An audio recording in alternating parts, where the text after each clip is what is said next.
सो है गाइस, कैसे हो आप सब? आई होप सभी बढ़िया होंगे। सो आई एम यू वॉच मिथिंग दुनिया विद न्यू ब्लॉग। तो स्वागत है आप सबका फिर से एक ब्लॉग में। एंड आज है हमारे मतलब बाबा साहब डॉक्टर भीमराव अम्बेडकर का जन्म दिवस। तो हार्दिक शुभकामनाएं आप सभी को बाबा साहब के जन्म दिवस का।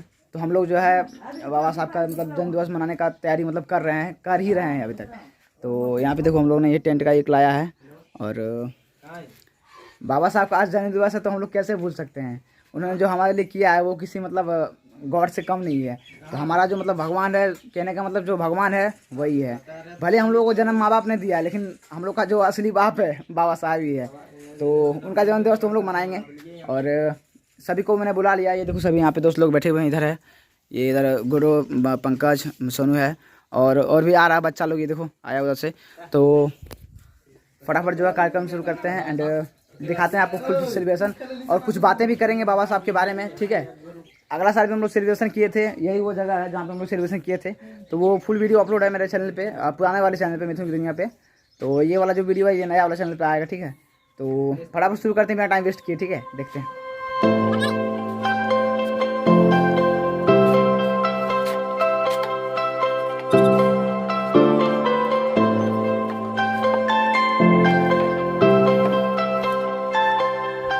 तो हो गया फाइनली, अभी हम लोग का टूल तैयार, ठीक है।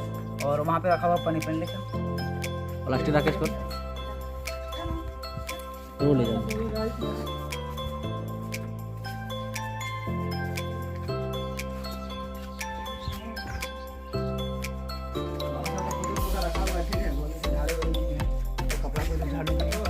कपड़ा अभी बाबा साहब का पूरा रखा हुआ है यहाँ पे।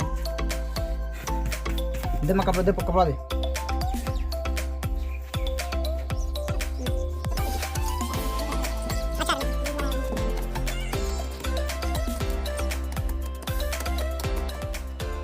तो गाइस फाइनली जो है मतलब हम लोग सब सारा मतलब तैयारी कर चुके हैं, ठीक है। और सभी दोस्त लोग को भी बुला दिए हैं। तो फटाफट जो है हम लोग श्रद्धांजलि देते हैं, ठीक है बाबा साहब को। तो अगरबत्ती वगैरह जाना है।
फाइनली जो है हम लोग का जो है बाबा साहब का मतलब सेलिब्रेशन हो गया है उनके जन्म दिवस का, ठीक है।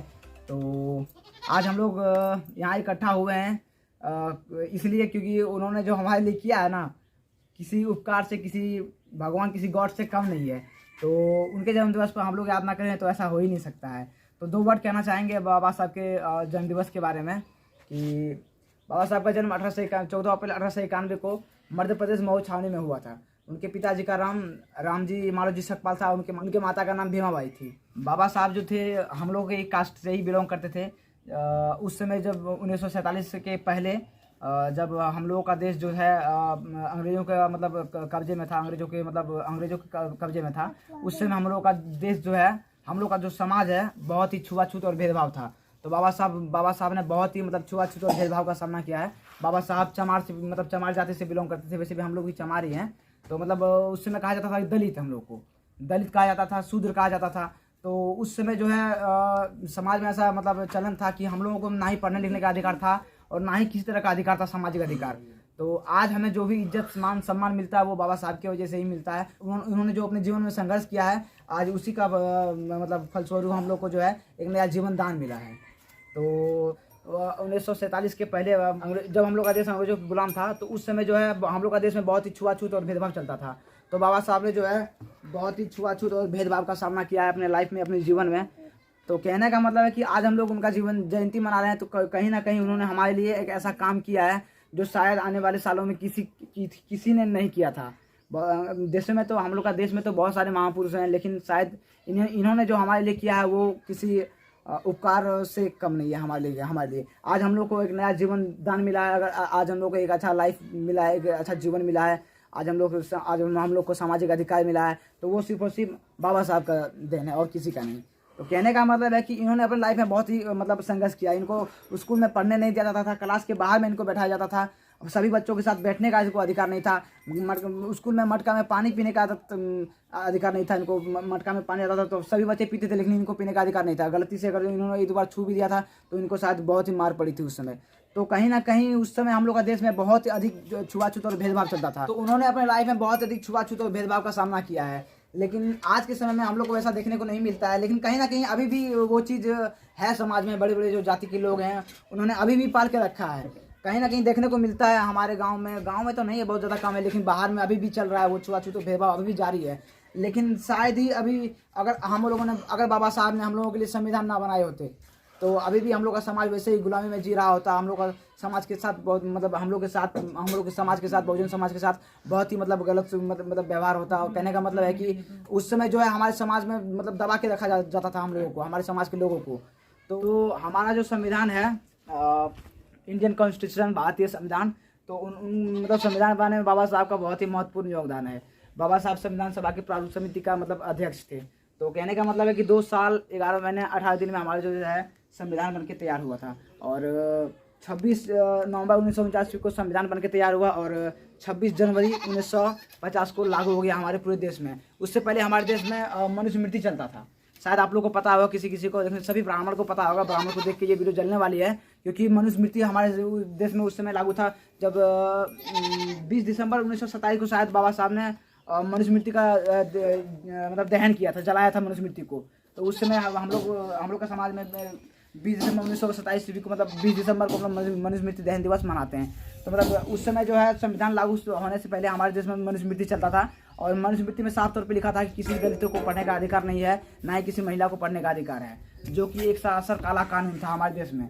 और उसमें ऐसा भी लिखा था कि अगर कोई दलित हमारे भगवान का नाम लेता है, राम का नाम लेता है, महादेव का नाम लेता है, तो उसको मुंह में जो है उसका जो है जीभ काट दिया जाए, उसको उबलता हुआ कढ़ाई में डाल दिया जाए, उबलता हुआ तेल जो गर्म हो कढ़ाई में उसको डाल दिया जाए। तो ऐसा उसमें कानून था। और अगर वो चले तो उसका गले में जो है कमर में जो है उसका झाड़ू बांध दिया जाए, और गले में जो है हांडी टांगता था उस समय हम लोग का समाज में, हाँ मटका गले में मंगता। हम लोग के समाज के साथ उस समय बहुत ही अत्याचार हुआ है। और हम लोग के समाज के साथ जो हुआ है, शायद अगर किसी के साथ होता तो वो सहन कर पाते। हम लोग के समाज को मतलब सड़क पे चलने का भी अधिकार नहीं था। अगर कोई चलता था तो कमर में झाड़ू बांध देता था और गले में मटका बांध देता था।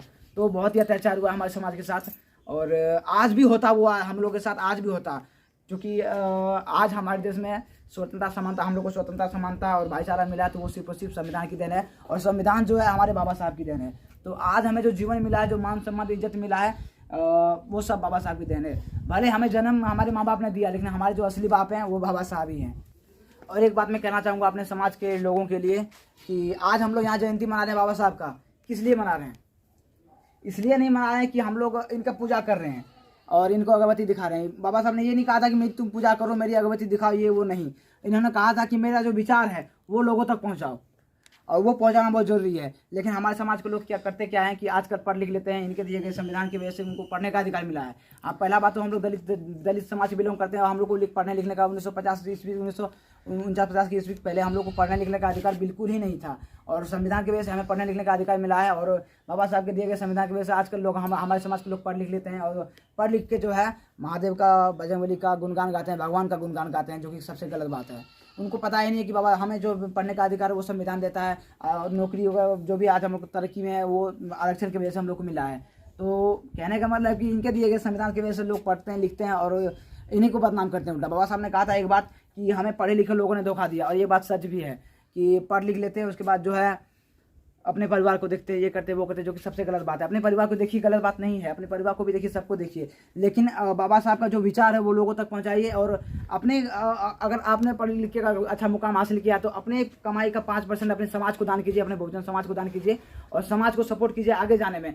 नहीं तो आजकल हमारे देश में संविधान को हटाने में बहुत अधिक साजिश चल रहा है, और अगर किसी भी तौर पर हिंदू राष्ट्र बनाने का साजिश चल रहा है और संविधान को हटाने का साजिश चल रहा है, किसी भी तौर पर अगर संविधान हट गया ना तो वही फिर से काला शासन लागू हो जाएगा, मनुस्मृति फिर से लागू होगा, और हमारे समाज के साथ फिर से वही बदसलूकी किया जाएगा, हमारे साथ समाज के साथ अत्याचार किया जाएगा, वही फिर से हमारे जो है बुरा दिन लौट के आएगा। किस कारण? हमारे समाज के कारण। और यही बात हमारे समाज को समझ नहीं आ रहा है। संविधान को हटाने में बहुत जोरों शोरों से तैयारी चल रहा है, लेकिन हम लोग भी डटे हुए हैं कि अगर संविधान की अगर कोई आंख दिखाए तो उसका आंख निकालने का भी हम लोग दम रखते हैं। तो हमारे समाज के साथ जो नाइंसाफ हुआ है, जो अत्याचार हुआ है, उस पर एक शायरी बोलना चाहूँगा कि कतरा थे कभी हमको समंदर बना दिया, अधिकार दिलाया है मुकद्दर बना दिया, पैरों की धूल मानती थी ये सभ्यता हमें, कि पैरों की धूल मानती थी ये सभ्यता हमें, लेकिन हमारे बाबा साहब ने सबके बराबर बना दिया। तो एक बात और, ये बात मनुवादियों के लिए है जो संविधान हटाने की बात करते हैं और हिंदू राष्ट्र बनाने की बात करते हैं। तो एक शायरी है कि हम अम्बेडकरवादी हैं बेटा, हम किसी से कम नहीं, कि हम अम्बेडकरवादी हैं बेटा, हम किसी से कम नहीं, और मिटा दे बाबा साहब के संविधान को, किसी मनुवादियों में दम नहीं। तो गाइस, खाटीसराय में मेरा कुछ दोस्त लोग हैं, रोशन, नितेश, गौतम, जिन्होंने मुझे इनवाइट किया था कि भैया आइए आप यहाँ पे भीम जयंती हम लोग मना रहे हैं। तो वहाँ पे मैं गया था। कुछ ऐसा सेलिब्रेशन यहाँ का है जैसा कि आप देखते हो।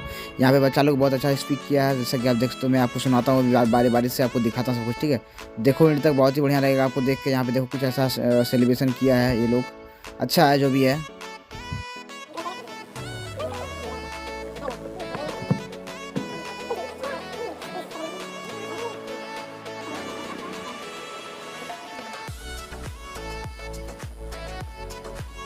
जन्मदिन की बधाई देते हैं और उनकी जन्मदिन मनाते हैं। जय जय जय जय जय भीम, जय जय जय जय जय भीम, जय जय जय जय जय भीम, जय जय जय जय जय भीम, जय जय जय जय भीम। बाबा साहब अमर रहे, बाबा साहब अमर रहे, बाबा साहब अमर रहे, अमर रहे, अमर रहे।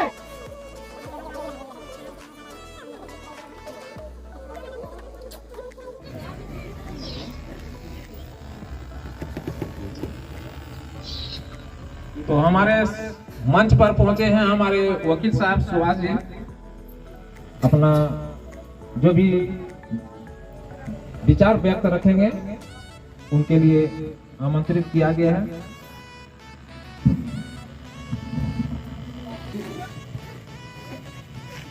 आदरणीय भाइयों एवं बहनों, हमारे मंचासीन बड़े बुजुर्ग, हमारे जितने भी छोटे बड़े जो भी हैं, सबको मैं हार्दिक अभिनंदन करता हूँ इस बाबा साहब के जयंती पर, और मेरा हार्दिक सबको बधाई।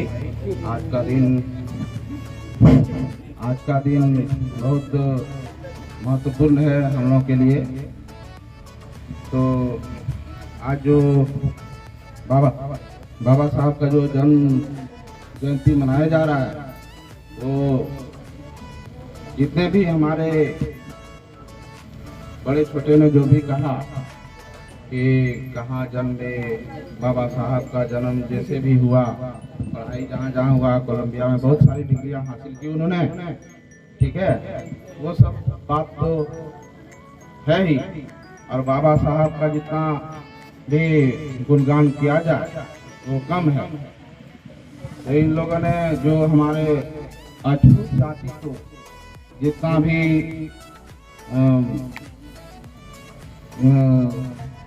सहयोग या जितना भी वो एक जैसे बोला जाता है कि हम लोग किसी को एक प्रदान किया जाता है शक्ति, तो सबसे जैसे चमार जाति के ये बहुत ही बड़े एक छोटे तबके से उठ के बहुत बड़े पोस्ट पर गए। तो इन्होंने बहुत ही मुकाम हासिल जो किया तो अपने बल पर किया, ठीक है। तो इनका गुणगान तो हमारे सभी वक्ताओं ने किया ही। मैं थोड़ा कानूनी जानकारी आप लोगों को ये दे दूं कि इन लोगों ने हम लोगों को, बाबा साहब ने हम लोगों को क्या दिव्यास्त्र क्या दिया है। जैसे कि बहुत ही आदमी पहले जमाने में हथियार होता था ब्रह्मास्त्र, वो किसके पास होता था? अर्जुन के पास। वैसा ही ब्रह्मास्त्र हम लोग को दिया है बाबा साहब ने, जिसको हम लोग कहते हैं हरिजन एक्ट।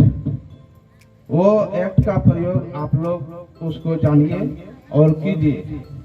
तो हरिजन एक्ट बाबा साहब ने इसलिए बनाया कि बहुत से समाज को, हरिजन को, दबे कुचले को शोषित किया जाता था। जैसा कि अभी हमारे भूषण भाई ने कहा, तो वैसा शोषण किया जाता था। इसलिए बाबा साहब ने एक्ट तो बनाया 18 और 3। तो उस पर से हरिजन शब्द एक ऐसा अछूत शब्द है जिसको कोई भी बड़े दूसरे कास्ट के लोग अगर बोल दिया कि तुम चमार है, ठीक है, तो उस पर वो केस हो जाता है, जेल चला जाता है। सिर्फ बोलने मात्र से इतना बड़ा हथियार दिया है जिसका जानकारी हम लोग को नहीं है। अगर वो जानकारी हो जाए उसका आप प्रयोग आप कर सकते हैं। इतना ही करके अपना शब्दों को जब बाबा साहब वकील बन के आए हैं, जब बाबा साहब वकील बन के आए तो जब वो कोर्ट में गए तो फिर वहाँ के जितने भी वकील सब थे उसको कोई भी अंदर नहीं बैठने दिए, क्योंकि बाबा साहब छोटे जाति के थे। इसलिए वहाँ कोर्ट के अंदर किसी भी वकील ने उनको अंदर में नहीं बैठने दिया। तो बाबा साहब अपना जो जगह थे वो कोर्ट के बाहर लगा लिए और वहीं से अपना कार्रवाई करने लगे। छोटे छोटे केस आने लगे, बाबा साहब की रोटी चलने लगी। उसी दौरान एक सेठ और एक सेठान जिसका एक लौता पुत्र था, उसको फांसी की सजा हो गई थी। फांसी की सजा हो गई थी तो और उसका एक ही पुत्र था। तो उन्होंने उसको, उस लड़के को बचाने के लिए जितना उस टाइम के जितने बड़े बड़े वकील थे सबको उसने अपने बच्चे का फाइल दिखाया। तो किसी ने भी उसका केस लड़ने को तैयार नहीं हो गया। उन्होंने ऐसे वकीलों को भी दिखाया जिन्होंने जो कहते थे कि कानून हमारा घर है, कानून हमारे मुट्ठी में है। उन सभी वकीलों को दिखाए, लेकिन किसी ने भी बोला कि हम तुम्हारे बच्चे को नहीं बचा सकते।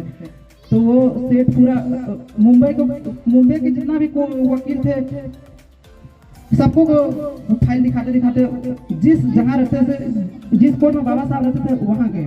तो अंदर में गए तो जितना भी वकील थे बड़े बड़े, तो उन सबको दिखा, लेकिन कोई भी उस लड़के का केस लड़ने को तैयार नहीं हुआ। तो फिर वो जो अंदर के जितना वकील थे सब कोई उस सेठ को बोला कि वो तुम्हारा केस, तुम्हारे बच्चे का केस वो लड़ेगा, जो बाहर में बैठा हुआ जो महार जाति का है वो तुम्हारा केस लड़ेगा। तो वो जो सेठ थे वो बहुत पहले से ठाके, बहुत से मतलब हार गए थे, पूरा एकदम खोज के अपने बच्चे का केस लड़ने के लिए पूरा थक गए थे। तो फिर उसको उम्मीद का किरण दिखाई दिया। तो फिर बाबा साहब के वो चरणों में जाके गिर गए और बोला, अम्बेडकर मेरे बच्चे को बचा लो, अम्बेडकर मेरे बच्चे को बचा लो। तब फिर बाबा साहब ने उस सेठ को उठाया और बोला, क्या बात है सेठ, हमको बता पूरी बात।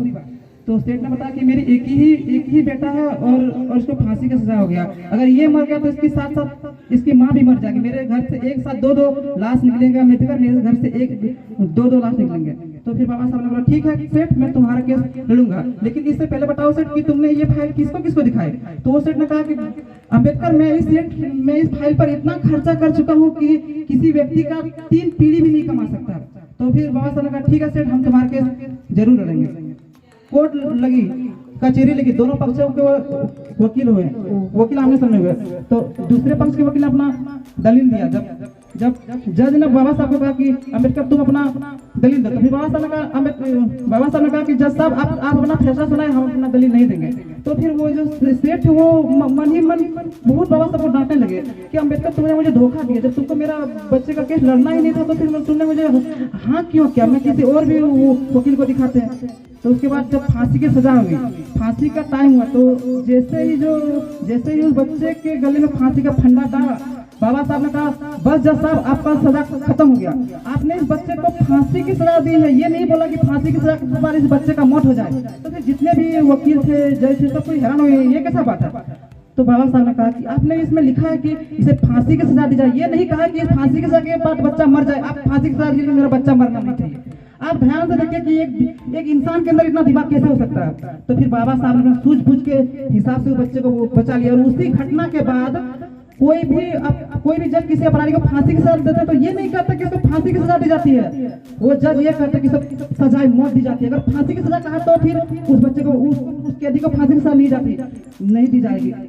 उसी घटना के बाद ये नियम चलते आ रहा है। आप लोग टीवी फिल्मों सीरियल में देखते होंगे कि किसी भी कैदी को, मुजरिम को फांसी की सजा नहीं करते हैं। जज फांसी की सजा देते हैं तो फांसी की सजा नहीं करते हैं, उसको कहते हैं सजाए मौत दी जाती है। अगर फांसी की सजा अगर कही तो फिर उसको फांसी नहीं होगी। और बाबा साहब शेर की तरह है और शेर की तरह उस बच्चे को बचा कर माँ के हवाले कर दिए। मैं 2 लाइनें कहना चाहूंगा बाबा साहब के बारे में।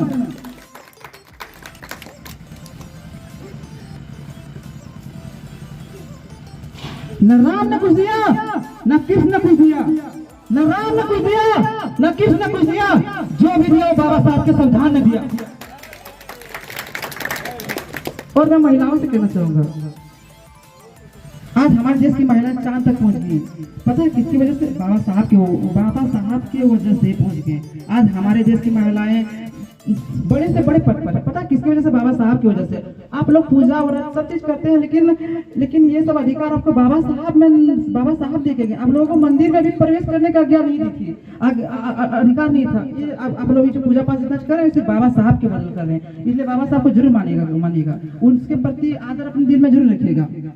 मैं 2 लाइनों के साथ अपने विराम देना चाहूंगा कि मुश्किलों से भाग जाना आसान होता है, हर पहलू जिंदगी का इम्तिहान होता है।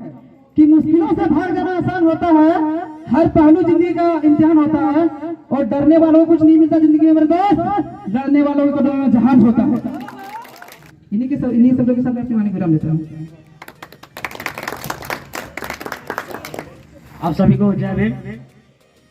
इस मंच पे उपस्थित सभी गुरुजन और तमाम ग्रामीण निवासियों और भाई बहन, माता, चाचियों, आप सभी को जय भीम। मैं आज एक ऐसे महामानव मसीहा के बारे में बताने जा रहा हूँ जिन्होंने पूरे इतिहास ही नहीं जबकि अपने इतिहास भी रच डाले हैं। उन्होंने सिर्फ दलित के लिए कार्य नहीं किया, जबकि पिछड़े वर्ग, मजदूर और किसानों के लिए भी कार्य किए हैं। अगर वो अम्बेडकर कल नहीं होता तो आज हम यहाँ नहीं होते। बहुत कोई कहते हैं कि अम्बेडकर ने क्या किया। मैं उनको बता देना चाहता हूँ कि अम्बेडकर कल नहीं होता तो यहाँ के ऐसे जो लोग हैं जो कहते हैं ना कि अम्बेडकर ने क्या किया है, तो उनको मैं कह देता हूँ कि बड़े बड़े जो वकील हैं वो कोर्ट कचहरी में लेके भागते हैं ना जो कानून, वो बाबा साहब का ही कानून बनाया गया है। कल अगर हमारी माता सावित्रीबाई फुले ना होते और हमारे संत फुले महात्मा ने होते, नारायण होते, तो हमारी जीवन में इतनी सुधार ना आती। जो भी हम हैं तो उन सारे अपने स्वतंत्र सेनानी, उन्हीं के संघर्षों के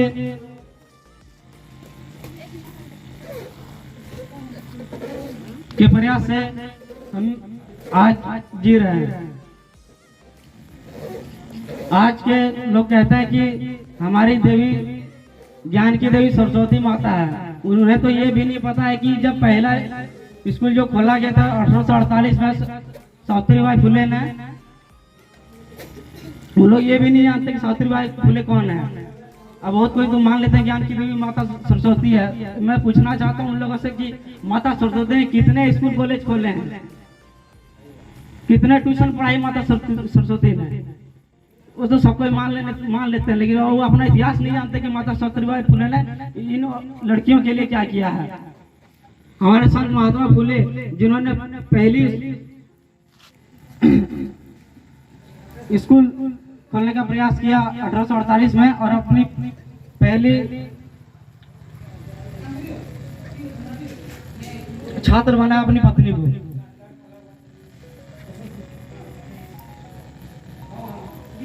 और बाबा साहब कहते हैं कि 3 चीज अपने जीवन में ठान लो, शिक्षित हो, संघर्ष करो, संगठित रहो।